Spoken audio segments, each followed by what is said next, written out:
Nós vamos, nesse momento, ouvir o solo vocal. O irmão Elias vai louvar a Deus nesse momento, antes da mensagem da palavra de Deus.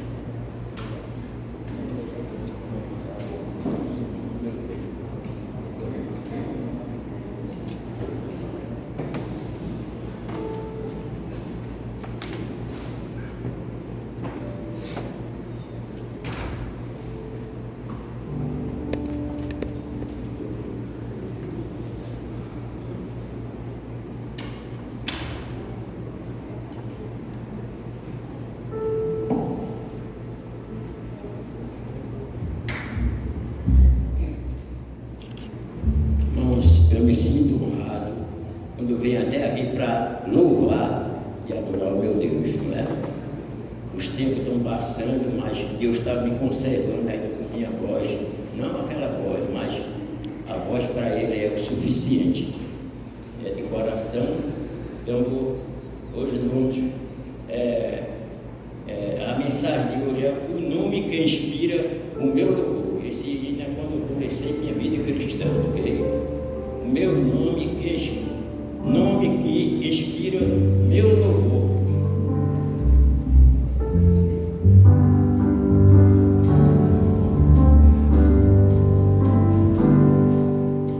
Existe nome sem igual que inspira o meu louvor.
Segundo Crônicas 7,14 tem sido o tema das mensagens das últimas 4 semanas.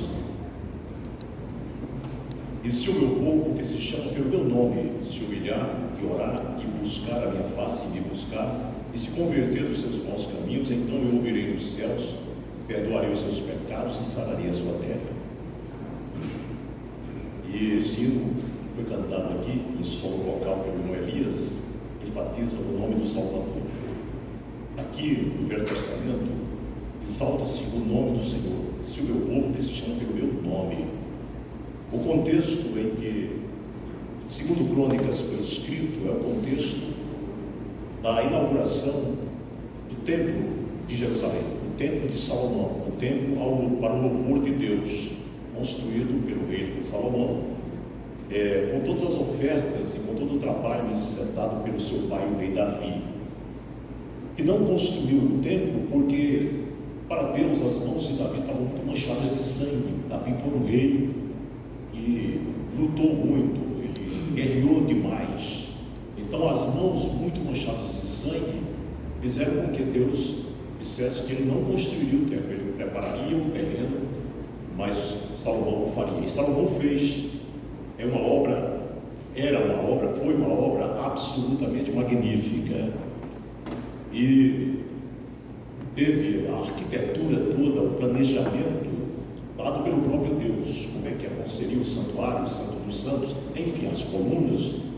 E no momento em que foi consagrado o templo, Deus se manifestou de tal forma que toda a área do templo inundou-se da glória de Deus. Diz aqui em 2 Crônicas, no livro de Reis também, 1 Reis, que os sacerdotes não podiam se caminhar dentro do templo, porque a glória de Deus estava inundando o templo. Foi a resposta de Deus à consagração de Salomão e o seu pedido de sabedoria para dirigir o povo, tão grande que era o povo. E ele, muito jovem, pediu a Deus que desse a ele direção, sabedoria para dirigir o povo. E a construção do templo coroou a fidelidade de Salomão naquela quadra de vida. O que me impressiona é o fato de que depois Salomão não esteve nos caminhos do Senhor como estava quando construiu o templo.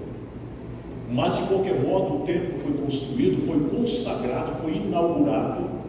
E depois então Salomão diz para o povo que a coisa não era assim. Não tinha sido por geração espontânea, houve o empenho dele. Alguns dizem até que foi um empenho meio megalomaníaco, não só na grandiosidade do templo, mas também no palácio real, e ele construiu depois do templo. Mas que o povo teria que atentar para o fato de que se chamava pelo nome do Senhor. Por isso está escrito aqui em 2 Crônicas, e 2 Crônicas fala de exigência de Deus para a concessão da bênção. O povo seria abençoado. Ele disse o seguinte: quando este povo orar aqui neste lugar, ouve do céu e perdoa, orienta.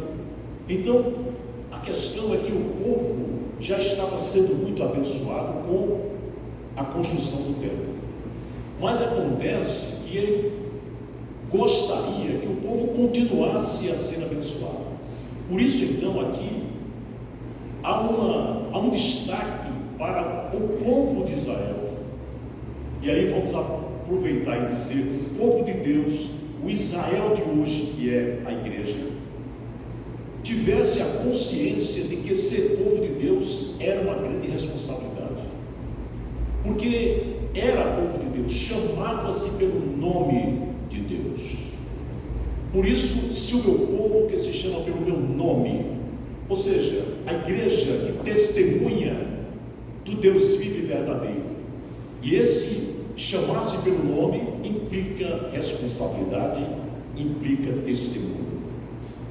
Eu disse aqui domingo passado que as nações em volta de Israel, ao olhar para o povo de Israel, eles olhavam dizendo: aquele é o povo de Deus. A Igreja Batista do Alecrim, quando ela está no dia a dia, quando cada um representa esta comunidade, significa dizer que aqueles com quem os irmãos têm contato hão de dizer: este pertence ao povo de Deus. Por quê? Porque se chama pelo nome de Deus. E aí então alcançar esse estágio de se chamar pelo nome de Deus e ser povo de Deus implica na concessão de uma grande bênção. E era isso que Salomão chamou a atenção. Agora, Davi disse uma coisa, escreveu uma coisa, que nós temos que meditar. Ele disse: não oferecerei ao meu Deus sacrifícios que não me custem nada. Não oferecerei ao meu Deus sacrifícios que não me custem nada. A salvação é pela graça, é graça de Deus, por meio da fé. Não vem de nós e não vem das obras para que ninguém se glorie. No entanto, ser cristão implica compromisso. Nós salientamos o fato de que para ser cristão você não é obrigado, porque a voluntariedade é a base para seguir a Cristo. Ele não obriga ninguém a segui-lo. Quando ele diz: se alguém quiser vir após mim, se alguém. Mas se esse alguém optou por seguir a Cristo, a coisa muda, porque aí ele diz: negue-se a si mesmo, tome cada dia a sua cruz e siga-me. Então a concessão da bênção implica algumas exigências, e é isso que está aqui, e sobre as quais bênçãos, aliás, sobre as quais condições a gente tem falado nos últimos domingos. A primeira, se humilhar. Sem humilhação, meus amados irmãos, não há condição de chegar à bênção. E o resumo que Cristo fez foi o seguinte: aquele que se exaltar será humilhado, mas aquele que se humilhar será exaltado. Então veja, humilhar-se é o primeiro requisito da bênção, mas não é só se humilhar. Ele diz: se humilhar e orar, vida de oração, vida de comunhão com Deus, vida de meditação na palavra de Deus de dia e de noite, para que possa ser como aquele ribeiro de águas que no devido tempo dá o seu fruto, cuja folhagem não murcha e tudo quanto faz prospera, como diz Davi no Salmo 1. Então, se humilhar e orar. Domingo passado nós falamos da terceira condição, que é buscar a Deus, a face de Deus, e se desviar dos maus caminhos. Buscar a face de Deus. Ou seja, Davi, nos Salmos, no Salmo 42, Salmo 62, ele revela uma sede por Deus. Ele diz: tu és o meu Deus forte. No 62, eu te busco ansiosamente, a minha alma tem sede de ti, a minha carne te deseja muito em uma terra seca e árida onde não existe água. Então veja, buscar a face de Deus implica, meus irmãos, comunhão com Deus através da oração. Se desviar dos nossos caminhos é que nós não podemos viver como o mundo vive. Nós estamos dentro de um estágio de concretizar, operacionalizar, materializar na prática do testemunho a salvação, que é instantânea da regeneração, mas que é progressiva na santificação. Ou seja, nós não estamos aqui ao léu, nós estamos no processo de santificação. E não há, meus amados irmãos, condição de você entender que possa haver, eu falava isso hoje pela manhã, uma dicotomia, uma diferença entre a fé e a vida, entre a teologia e a vida. Tem que haver uma compatibilidade entre aquilo que você crê e aquilo que você é, porque aquilo que você é deve falar tão alto que faça com que as pessoas não escutem o que você diz. Você prega o Evangelho, muita gente: não, mas eu sou muito tímido, não falo. Não, você prega uma mensagem eloquente, muito mais eloquente do que qualquer pregador, com a sua vida, o seu testemunho. É por isso que eu disse, eu repito, eu sempre digo, que quando o crente entra num ambiente, Jerônimo, o ambiente tem que se encher da luz de Cristo. O ambiente em que o crente chega tem que inundar-se da paz de Cristo. Tem que fazer diferença. Desviar-se dos maus caminhos é viver numa luta constante contra o pecado. Porque nós não podemos entender que estamos isentos de pecado. Nós estamos no mundo, mas não somos no mundo.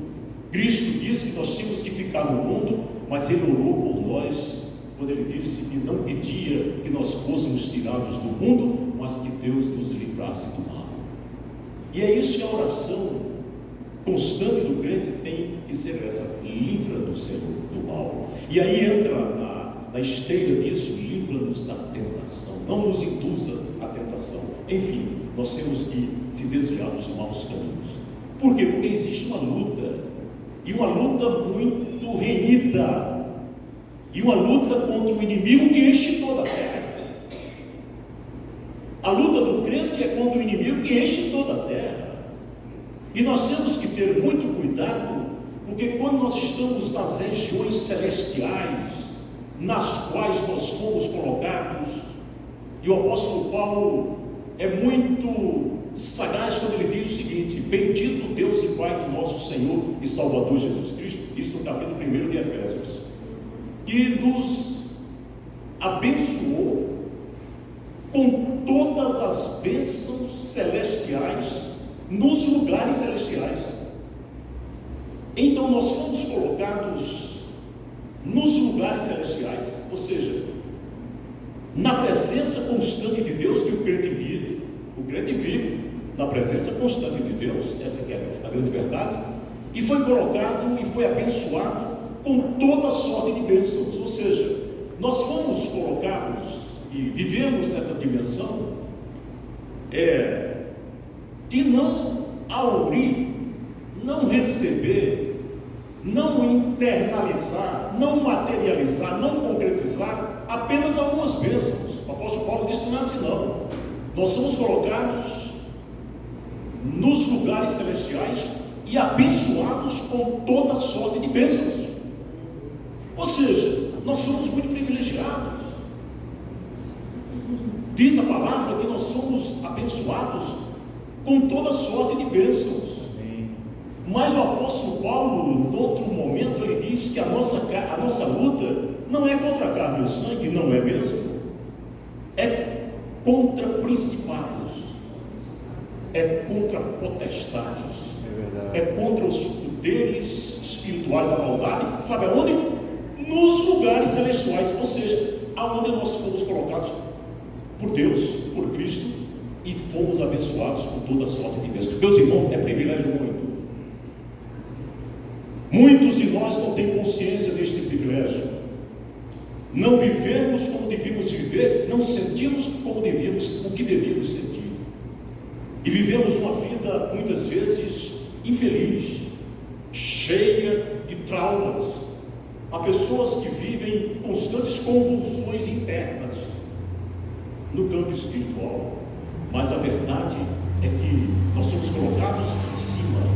Então, desviar-se dos maus caminhos é constante, é absolutamente constante. Em outras palavras, para vivenciar a salvação progressiva e a santificação, para aurir as bênçãos de Deus, para chegar à plenitude da experiência com Deus, nós temos que pagar um preço. E aí, eu citei Davi aqui, diz: não oferecerei aos seus sacrifícios que não me custem nada. De manhã eu falava sobre o apóstolo Paulo em Romanos capítulo 12, quando ele diz que devemos: rogo-vos, pois, irmãos, pelas misericórdias de Deus, que apresenteis os vossos corpos por sacrifício vivo, santo, agradável a Deus, que é o vosso culto racional, e não vos conformeis com este mundo, mas transformai-vos pela renovação do vosso entendimento, para que experimenteis qual seja a boa, agradável e perfeita vontade de Deus. Ou seja, tem que pagar o preço. A bênção virá dos céus se pagarmos um preço, e ela virá como chuva copiosa. Por isso nós cantamos na igreja: chuvas de bênçãos teremos, é a promessa de Deus. Não é a minha promessa para a igreja batista do Alecrim, é de Deus. De tempos benditos veremos chuvas. E diz o seguinte: não são gotas, não. Nós é que confessamos, gotas somente nós temos, mas chuva pedimos a Deus. Deus pode fazer chover na nossa vida. Amém. Derramarei água sobre o sedento, rios sobre a terra seca. Amém. Derramarei do meu espírito sobre toda a carne. Amém. E a minha bênção sobre os descendentes, os nossos filhos, esses que saíram agora para o culto, eles são objeto da bênção de Deus. Amém. Louvado seja Deus. Pagar o preço. que o preço pago ocasionará uma coisa: a bênção virá e glória a Deus, e ninguém impedirá esta bênção. E não impedirá simplesmente porque Deus não falha, Deus não mente, suas promessas são verdadeiras, sua palavra existe, e aqui diz que se pagarmos o preço, meus amados irmãos, Ele vai ouvir dos céus. Amém. Então, nesse versículo de 14 de 2 Crônicas, nós encontramos 3 elementos de real valor. O primeiro, uma ordem divina: se o meu povo, que se chama pelo meu nome. O segundo, o dever de cumprimento da ordem, pagar o preço. Se o meu povo, que se chama pelo meu nome, se humilhar, orar, buscar a minha face, se converter os seus maus caminhos. E a última, o terceiro ponto, que o versículo 14, segundo Crônicas, fala, é a bênção.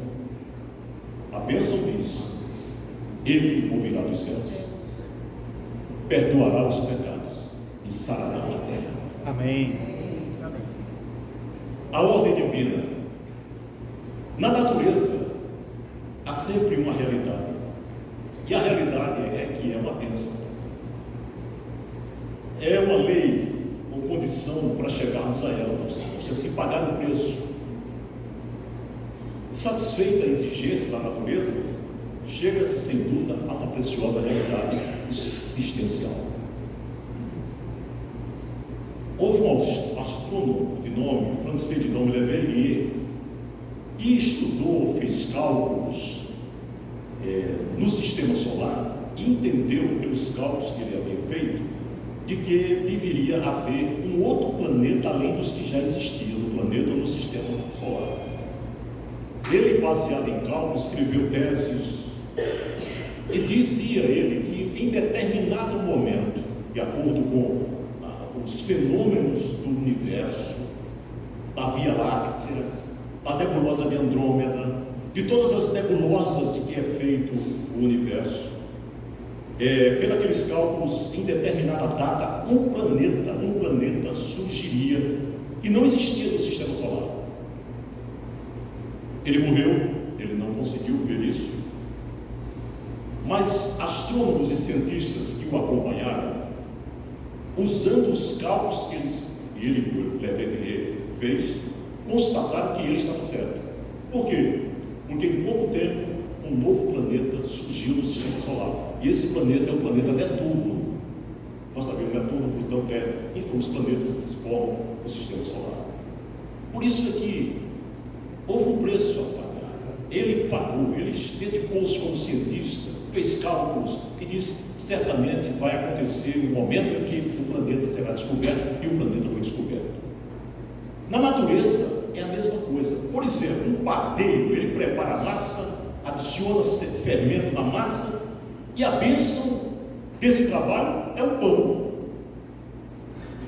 Os agricultores preparam a terra, lançam a semente e a bênção, as colheitas abundantes, milho, tesouro, enfim.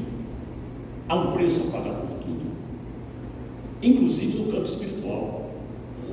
A coisa muito impressionante para mim é muitos cristãos viverem num eterno contemplativismo da sua própria experiência religiosa, no misticismo estéril. Existe preço a pagar, existe, meus amados irmãos, abundantes colheitas a serem feitas, há um preço a pagar por tudo, inclusive no campo espiritual. Porque se existe um preço para nós chegarmos aos mananciais da matéria, existe um preço para nós chegarmos aos mananciais do Espírito. E a Bíblia nos apresenta a saga de alguns servos de Deus que pagaram o preço e foram abençoados. E aí há um dever de cumprimento da ordem para receber a bênção. Lembramos de Abraão.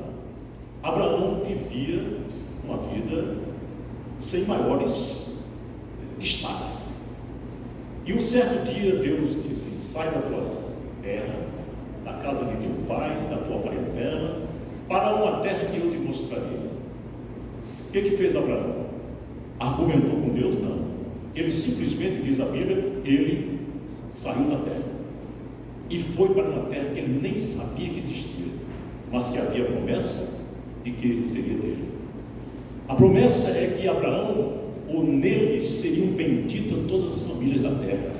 A promessa era superlativa, e Abraão não argumentou com Deus, ele simplesmente obedeceu. Meus irmãos, nós podemos ser abençoados como Abraão foi abençoado. Amém, meu Deus. Nós podemos fazer o que Abraão fez.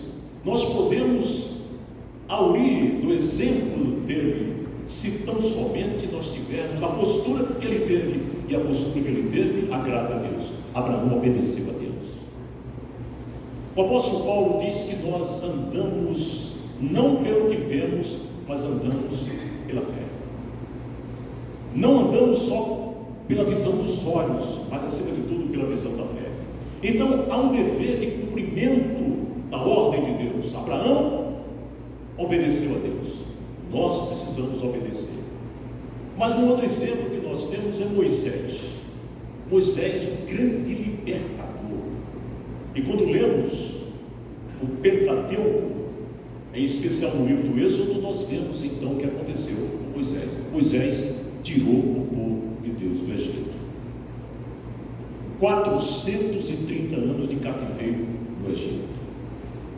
430 anos de infelicidade.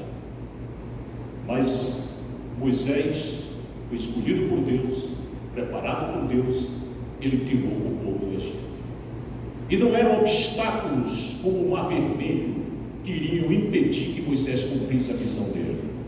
Quando o povo se viu diante daquilo, Moisés disse: não temais, crê somente, porque esse povo que está aí atrás, que são os egípcios, vocês nunca mais verão. E aí ele disse: marchem, porque Deus tinha dito marche, e o Mar Vermelho se abriu, eles marcharam e foram abençoados. Por quê? Porque eles conquistaram a terra prometida. Por quê? Porque Deus é fiel ainda hoje para fazer com que nós conquistemos os nossos ideais, amém, os nossos planos, como pessoas e como igreja. Amém. Moisés tirou o povo do Egito, enfrentou o Mar Vermelho, enfrentou 40 anos de murmuração do povo do deserto, mas o povo foi encaminhado e conquistou a terra prometida. Igualmente Josué foi corajoso, forte. A bênção veio. Por que a bênção veio? Porque ele chegou para o povo e disse: vocês têm que escolher se vão servir aos deuses nas quais os vossos pais serviram, porque eu não. E isso tem que ser a nossa atitude. Eu e a minha casa serviremos ao Senhor. Isso é muito sério, meus irmãos. Moisés, Josué.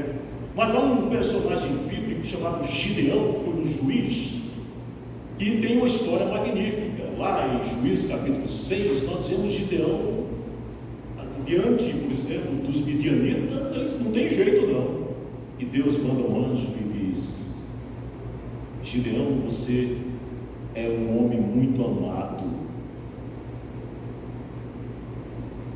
e você vai cumprir uma tarefa. E Gideão argumentou que não tinha jeito, não tinha recurso, não tinha planejamento. Mas o anjo disse: você vai ser vitorioso. Nesta noite, Deus está dizendo para cada um dos irmãos que aqui está: amém, meu Deus. Você vai ser vitorioso no seu plano, porque eu estou com você. Amém. Igualmente como ele esteve com Gideão, e os midianitas foram derrotados. Gideão cumpriu mesmo com um pequeno exército, e os midianitas foram derrotados. A vitória foi magnífica de Gideão, mas pode ser muito mais magnífica a nossa vitória, porque o Deus que orientou Gideão é o Deus que está hoje conosco e é o mesmo para sempre. Amém. Louvado seja Deus. Um outro exemplo que nós temos na Bíblia é o profeta Samuel e a luta que foi travada com os filisteus. 1 Samuel capítulo 7. O que aconteceu ali? Os filisteus estavam para destruir a nação israelita. E por qual motivo? Porque o povo tinha se desviado. O povo tinha se desviado. E aí o que acontece? Vão para Samuel pedindo ajuda. É impressionante, eu faço um parêntese, que muitas vezes na igreja, quando uma pessoa tem algum problema, procura o pastor para o pastor orar pela pessoa. Já me aconteceu, por exemplo, de pessoas perturbadas pelo inimigo me procurarem, e eu disse: resista ao inimigo, porque o que está escrito na palavra é: resistir ao diabo e ele fugirá de vós. Não está escrito: resista ao diabo e ele fugirá do pastor. Não, ele fugirá da pessoa. Ou seja, a pessoa tem que crer no poder de Deus. É verdade. Nós temos que crer no poder de Deus. E aí o que aconteceu aqui? O povo estava pronto de ser destruído. Apelaram para Samuel. E meus irmãos, Samuel disse: tudo bem, Deus vai favorecer a vocês. Você pode ir a Deus e dizer: eu estou com um problema sem tamanho. E Deus disse: tudo bem, esse problema tem tamanho, mas tem umas condições aqui. No caso do povo de Israel, aqui em 1 Samuel capítulo 7, o povo foi a Samuel e Samuel disse: tudo bem, Deus pode abençoar vocês. Agora, as condições. Capítulo 7, verso 3. Então falou Samuel a toda a casa de Israel, dizendo: se com todo o vosso coração vos converterdes ao Senhor, tirai dentre vós os deuses estranhos e os astarotes, e preparai o vosso coração ao Senhor, e servi a Ele só, Ele vos livrará da mão dos filisteus. Ou seja, ele colocou aqui condições. Teria que inclinar o coração e convertê-lo ao Senhor. É o que diz aqui, segundo o primeiro ponto, segundo ponto, 7,14. Se converter de quê? Dos maus caminhos. Preparar o coração e servir só a Deus. Nós servimos a muitos deuses, muitas vezes. Mas a exigência aqui é servir a Ele só. E quando isso acontecer, Ele vai livrar-nos de todo e qualquer mal. Amém, meu Deus. Então os filhos de Israel tiraram dentre os Baalins e os Astarotes e serviram só ao Senhor. Ou seja, eles atenderam o apelo de Samuel. Disse Samuel: congregai todo Israel em Mispa, e orarei por vós ao Senhor. E congregaram-se em Mispa, e tiraram a água, e a derramaram perante o Senhor, e jejuaram aquele dia, e disseram ali: pecamos contra o Senhor. E julgava Samuel os filhos de Israel em Mispa. E aí vem, a partir do verso 7, o que aconteceu. Ouvindo, pois, os filisteus que os filhos de Israel estavam congregados em Mispa, subiram os maiorais dos filisteus contra Israel, porque, ouvindo os filhos de Israel, temeram por causa dos filisteus. Por isso disseram os filhos de Israel a Samuel: não cesse de clamar ao Senhor, é a busca do pastor, nosso Deus, por nós, para que nos livre das mãos dos filisteus. E aí, meus irmãos, atentem. Então tomou Samuel um cordeiro de um ano e sacrificou inteiro em holocausto ao Senhor, e clamou Samuel ao Senhor por Israel, e o Senhor lhe deu ouvido. Amém. Glória seja a Deus. E sucedeu que, estando Samuel sacrificando o holocausto, os filisteus chegaram à peleja contra Israel. E trovejou o Senhor aquele dia com grande estrondo sobre os filisteus, e os confundiu de tal modo que eles foram derrotados diante dos filhos de Israel. E os homens de Israel saíram em Mispa e perseguiram os filisteus e os feriram até debaixo de Bet-gar. Verso 12. Então tomou Samuel uma pedra e a pôs entre Mispa e Sem, e chamou-lhe Ebenezer, e disse: até aqui nos ajudou o Senhor. Amém. Assim, olha só, os filisteus foram abatidos e nunca mais vieram aos termos de Israel, porquanto foi a mão do Senhor contra os filisteus todos os dias de Samuel. Meus irmãos, isso é bênção. Isso aqui não é ficção científica, não é ficção literária, é uma realidade. O pagamento do preço terminou na bênção, e os filisteus foram derrotados. Se nós pagarmos o preço, que exige-se na vida cristã e vivenciar o Evangelho, pode ficar certo uma coisa: nós seremos abençoados e poderemos dizer: até aqui nos ajudou o Senhor. Amém, Senhor. Louvado seja Deus. Então, o dever de cumprimento do pagamento, os servos de Deus que são isentos, e a consequência, a bênção. A consequência da bênção. Qual é a bênção que está aqui em 2 Crônicas 7,14? Eu ouvirei dos céus. Alguém tem dúvida aqui que Deus ouve? Eu ouvirei dos céus. Vamos abrir a Bíblia em Êxodo, capítulo 2, verso 24. Eu ouvirei dos céus. Na história do povo de Israel, nós temos aqui registrado que o povo passou 430 anos no cativeiro. E Gênesis 2, 24 e 25 diz o seguinte: Deus ouviu o gemido do seu povo. E ouviu Deus o seu gemido, e lembrou-se Deus de sua aliança com Abraão, Isaque e Jacó.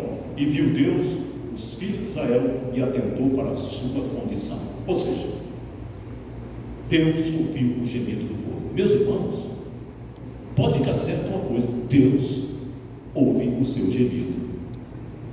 Seja de qual for a dor, pode ser uma dor moral, pode ser uma dor física, uma doença, porque na doença diz a palavra que Deus vai afofar a nossa cama. Não existe maior analgésico do que esse. Não tem dipirona que chega nem perto. Deus afofa a cama, porque Deus ouve o gemido. Diz aqui: Deus ouviu o gemido do seu povo. O povo estava cansado de ser escravo. Então, eu ouvirei dos céus. Deus ouviu o gemido do seu povo. Deus ouve o nosso gemido. Amém. Mas o Salmo 6,9 diz o seguinte: o Senhor ouviu a minha súplica, o Senhor aceitará a minha oração. Deus ouve a súplica dos seus servos. Pode ficar certo isso? É verdade. Agora, Salmo 102, verso 1. Olha a oração de Davi: Senhor, ouve a minha oração e chegue a ti o meu clamor. Meus irmãos, eu ouvirei dos céus. Aqui nós temos exemplos bíblicos que dizem, atestam e dão-nos a certeza de que Deus ouve o nosso clamor. Então eu ouvirei dos céus. Então não tem problema, você está certo. Aqui a Bíblia está dizendo que Deus ouvirá o clamor dos céus. Depois que você pagou o preço, diz aqui: eu ouvirei dos céus. Deus ouve o gemido nosso, Deus ouve a súplica dos seus servos, e Deus ouve o nosso pedido, o nosso clamor. Louvado seja Ele. Amém. Louvado seja Deus. Mas não é somente isso. Eu ouvirei dos céus, e tem outra coisa aqui de bênção grande: perdoarei os seus pecados. Abra a Bíblia em Jeremias capítulo 31, verso 34. Que bênção, meus amados irmãos, a bênção de Deus sobre a nossa vida. Jeremias 31, 34 diz o seguinte: e não ensinará mais cada um o seu próximo, nem cada um o seu irmão, dizendo: conhecei o Senhor, porque todos me conhecerão, desde o menor até o maior dele, diz o Senhor, porque lhes perdoarei as suas maldades e nunca mais me lembrarei dos seus pecados. Amém, meu Deus. Louvado seja Deus. Deus ouve e Deus perdoa. Salmo 103, o que diz o Salmo 103? É Ele que perdoa todas as tuas iniquidades e sara todas as tuas enfermidades. 1 Reis 8:30. Aqui é Salomão fazendo a oração, e diz assim: ouve, pois, a súplica do teu servo e do teu povo Israel, quando orarem neste lugar. Também ouve todo lugar da tua habitação nos céus.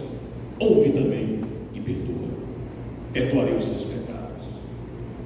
O profeta Isaías, no capítulo 55, verso 7, escreve: deixe o ímpio o seu caminho, o homem maligno os seus pensamentos, e se converta ao Senhor, que se compadecerá dele. Torne para o nosso Deus, porque grandioso é perdoar. Deus é grandioso em perdoar. Salmo 32, verso 5 a experiência de Davi. Ele disse: confessei que o meu pecado e a minha maldade não encobri. Dizia eu: confessarei ao Senhor as minhas transgressões. E aí olha só a conclusão: e tu perdoaste a maldade do meu pecado. Ou seja, perdoarei os seus pecados. A Bíblia está cheia de promessas de que Deus perdoa os nossos pecados e não se lembra deles, porque eles foram colocados no mais profundo do oceano da sua graça. E finalmente, meus irmãos, a bênção se completa com a promessa de que ouvirá dos céus, perdoará os pecados e sarará a terra. Amém. Salmo 41, verso 4, o que é que diz? O salmista Davi tinha uma intimidade com Deus. Ele dizia eu: Senhor, tem piedade de mim, sara a minha alma, porque eu pequei contra ti. Diante de Deus, a gente não pode ter argumentos cretinos. Tá? Diante de Deus só vale uma coisa: sinceridade. Você se desnuda diante de Deus e diz: pequei contra ti, e contra ti somente, e fiz o que é mal perante os teus olhos, de maneira que serás tido por justo no teu falar e puro no teu julgar. Eu nasci em iniquidade, e em pecado me concebeu minha mãe. Enfim, mas aí o Salmo 40 dizia eu: Senhor, tem piedade de mim, sara minha alma, porque pequei contra ti. Nós temos que ser sinceros. Esse não, senhor, aconteceu porque eu fui influenciado por isso, por aquilo outro. Não, pequei contra ti. Sararei sua terra. Salmo 103, 3 diz: é Ele que perdoa as suas iniquidades, sara as suas enfermidades. Mas há um versículo no livro do Êxodo, capítulo 15, verso 26, que diz uma coisa interessante, que via de regra a gente nem quando lê o Êxodo não tem, mas 15 de Êxodo, capítulo 15, verso 26, e diz: se ouvires atento a voz do Senhor teu Deus, e fizeres o que é reto diante dos seus olhos, e inclinares os teus ouvidos aos seus mandamentos, e guardares todos os seus estatutos, olha só o que é que acontece: nenhuma das enfermidades porei sobre ti que pus sobre o Egito. E aí termina dizendo: porque eu sou o Senhor que te sara. Amém, meu Deus, louvado seja tu. Jeremias capítulo 33, versos 6 diz o seguinte: eis que eu trarei sobre ela cura, e lhe manifestarei abundância de paz e verdade. Finalmente, meus irmãos, o profeta Oséias disse para o povo de Israel e diz para nós hoje: vinde, tornemos ao Senhor, porque Ele despedaçou e nos sarará, feriu e atará a ferida. Louvado seja Deus. Se o meu povo que se chama pelo meu nome se humilhar e orar e me buscar e se converter dos seus maus caminhos, eu ouvirei dos céus, perdoarei os seus pecados e sararei a sua terra. Amém. Meus irmãos, pergunto aí, terminando essa série, a Igreja Batista do Alecrim está pronta para receber a bênção? Amém. Amém. Vamos sair daqui com essa convicção de que nós estamos abertos à ação de Deus. Nós nos humilhamos já, nós nos convertemos dos maus caminhos, nós buscamos a Deus, e aí tenho certeza que Ele nos ouviu. Aqui está dizendo que Ele ouve dos céus. Ele perdoou os nossos pecados, com certeza. E por que nós temos essa certeza? É a mesma certeza que disse o apóstolo Paulo: onde abundou o pecado, superabundou a graça. Ele perdoará os pecados, perdoa os pecados, e vai sarar a nossa terra. Esta igreja está madura para ser abençoada. Amém. Louvado seja Deus. E se seguir essas condições, pagar o preço, com certeza a bênção virá, e ela virá superlativamente falando, porque é Deus que está dizendo que vai nos abençoar. Louvado seja o seu nome, e que Ele nos abençoe. Amém. Louvado seja Deus. Meus irmãos, vamos para outra série de conferência. É que eu tenho tanta série na minha cabeça que depois eu vou avisar os irmãos qual é a próxima. Mas terminamos uma e vamos continuar dentro desse propósito de pregar várias mensagens sobre o mesmo texto. Fiquemos de pé então e vamos concluir o nosso culto, recebendo a bênção apostólica e cantando o tríplice amém. Aqui indica Isa e Gutenberg. Isa não está, mas o Gutenberg está. Então, daí mesmo você comanda o espetáculo ainda, do tríplice amém. Antes da bênção, meus irmãos, deveria ser feito durante o período dos cânticos, mas não foi feito. Eu quero que os irmãos se confraternizem, vamos abraçar os visitantes aqui, vamos estender a mão, vamos fazer um momento de confraternização. Agora, nesse momento, pode cumprimentar o irmão, cumprimentar o visitante que está aí, estender a sua mão, seu abraço para a eternidade, sobre a vida deles.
Ao único Deus, nosso Salvador, mediante Jesus Cristo, nosso Senhor, glória, majestade, império e soberania, antes de todas as eras, e agora e para todos sempre. A graça do nosso Senhor e Salvador Jesus Cristo, o amor de Deus, o nosso eterno Pai, o poder, a comunhão e as doces consolações do Espírito Santo, repousem sobre vós, irmãos, e convosco permaneça, desde agora e para todos sempre. Amém.